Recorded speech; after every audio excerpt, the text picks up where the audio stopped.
Hello and welcome to StratNews Global. Exactly 40 years ago next week, India began its longest ever deployment on a height that is unimaginable anywhere else in the world. The Indian Army's Operation Meghdoot began on 13th April 1984. Why did it begin and how India came to control the Siachen Glacier and the Saltoro Ridge is the story which is full of bravery, initiative, and something that India should be proud of. Exactly a decade ago, in 2014, I published a book, Beyond NJ 9842, The Siachen Saga. Why did I write this book? How did I come to know about it? And what led me into writing this book is something I'm going to talk about in this week's episode of Simply Nitin. I'm Nitin Gokhale.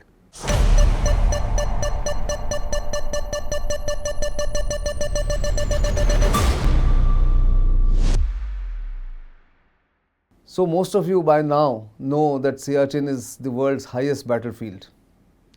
The Indian Army has perfected the art of being deployed at the heights which are available on Siachen or the Saltoro Ridge, which is beyond 20,000 feet or beyond 5,000 meters to be precise.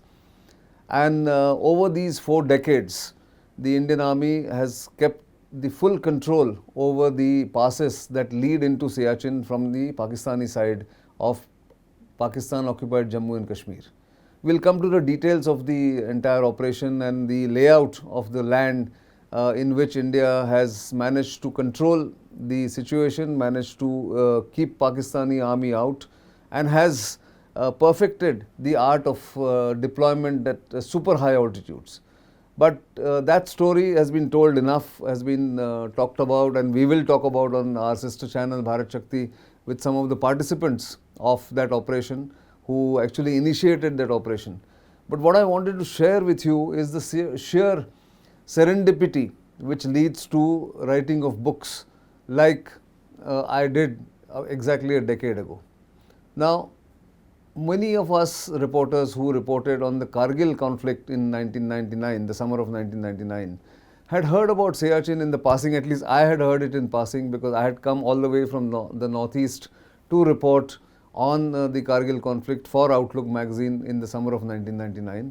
And many a times during conversations with soldiers and reporters there, this topic came up that, do you know, this Kargil conflict has happened partly because Pakistan wanted to cut India's connection or rest of India's connection to Ladakh, thereby trying to wrest back the control of Siachen Glacier. Now, Siachen Glacier was, of course, a distant kind of an entity for me, at least in the northeast where I was based. And I didn't give much attention that time because my attention was to give the next story in the Outlook magazine during that assignment in summer of 1999. But in 2006, I shifted to Delhi to work for NDTV as its Defence and Strategic Affairs editor. And my horizons widened. I kept going to Ladakh after that. And again, the topic of Siachen came up. And around the mid-2000s, 2006, 7, 8, there was a lot of discussion on Siachen because many peaceniks on both sides, India and Pakistan, had identified the Sir Creek dispute in the run of Kutch in Gujarat, bordering Pakistan, and the Siachen Glacier as the lowest hanging fruits for initiating peace between the two countries, which had nearly gone to war again in 2001 during Operation Parakram after the attack on Parliament. But I'm actually diversifying or going into a different mode. What I want to tell you about is this book. So around 2010, 2011, a lot of my friends in the military kept talking about this Siachen Glacier and its importance for India. So I started digging deeper. I started looking for more material, started talking to people, asking for more information, but it was still coming in dribs and drabs. But I said, let me keep it aside, let me keep some notes. But a chance meeting with the publisher of Bloomsbury Publications, which had just started operations in India, led to a discussion where he asked me, what book can you write? I want you to write a book. Mr. Suresh Gopal, the late Suresh Gopal, asked me. So I instinctively said I can write something on the Northeast, because I had spent 23 years of my career, the first 23 years of my career between 1983 and 2006 in the Northeast. I thought I knew Northeast like the back of my hand, and it would have been easier to write a book on the Northeast. He said, sure, we'll of course give you support for that, but what about a book on the Indian military? And I don't know why I said this instinctively again. I said, what about a book on Siachen? I had no clue where to get information, where to get maps, where to get authentic information about what had happened in the summer of 1984 or even before. But I said this, and he said, why not? Maybe it's because of my instincts about dates and history and anniversaries. I knew in August 2013 that April 2014 will be the 30th anniversary of Operation Meghdoot. To be precise, on 13th April 2014. And maybe, I was working backwards in my mind. So I said this. And once it was decided that yes, we should attempt a book on Siachen, I started asking for more information.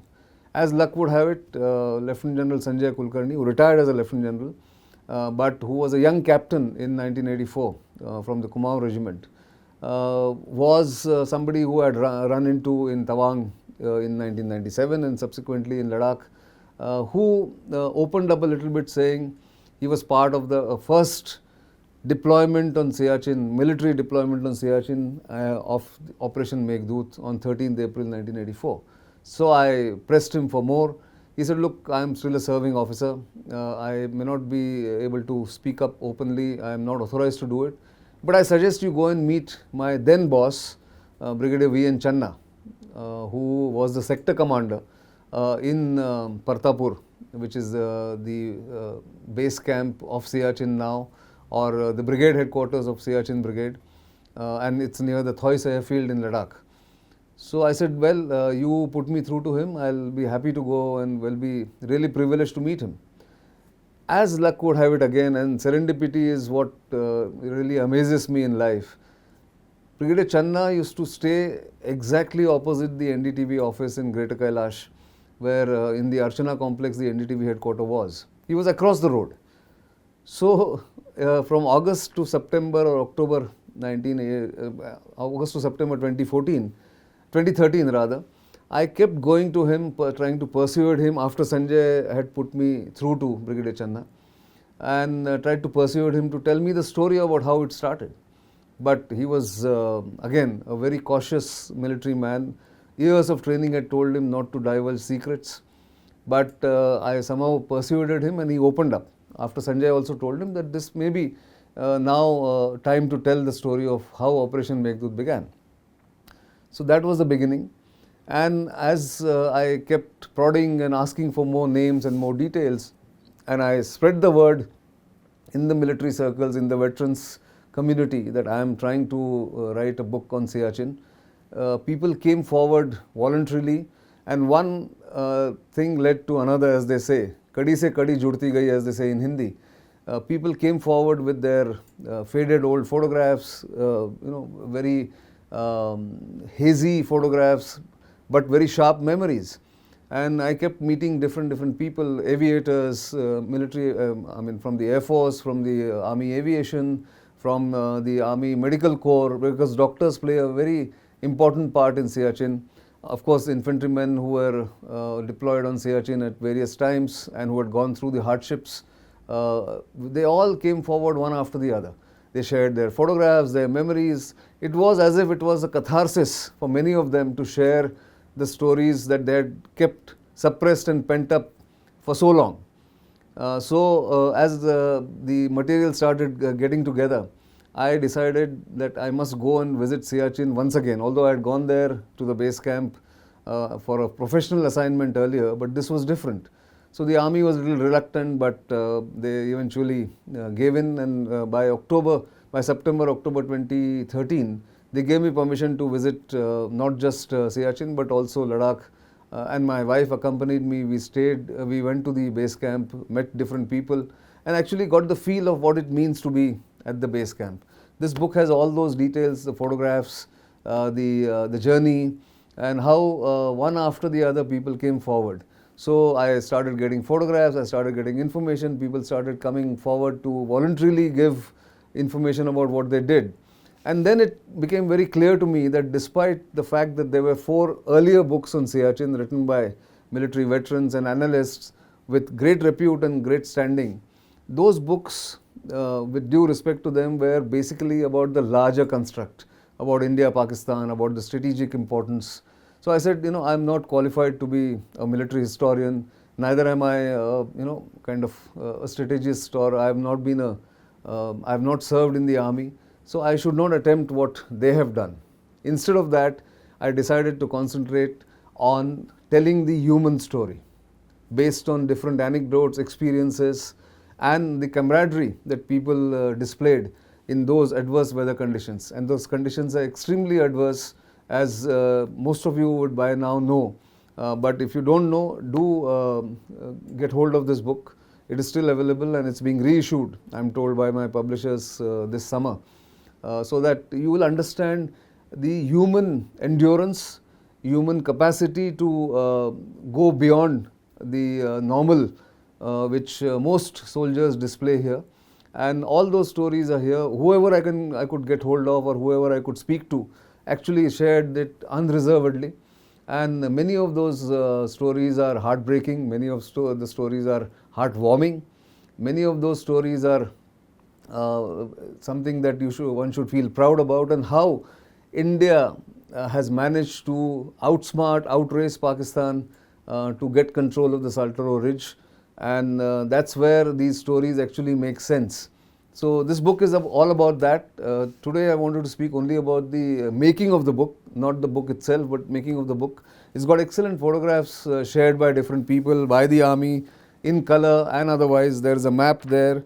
And some of the older pictures will amaze you. The kind of uniform people used to wear, the kind of lack of facilities that they used to have, and yet endured the hardships there. It is actually beyond human endurance in normal times and in normal circumstances. But Indian Army's brave hearts have endured all those hardships and have managed to retain and control the Siachen Glacier. Some of the stories are really something that you will never hear. There is a story about the OP Baba. There is a soldier who died and who now apparently protects everyone who gets deployed on Siachen.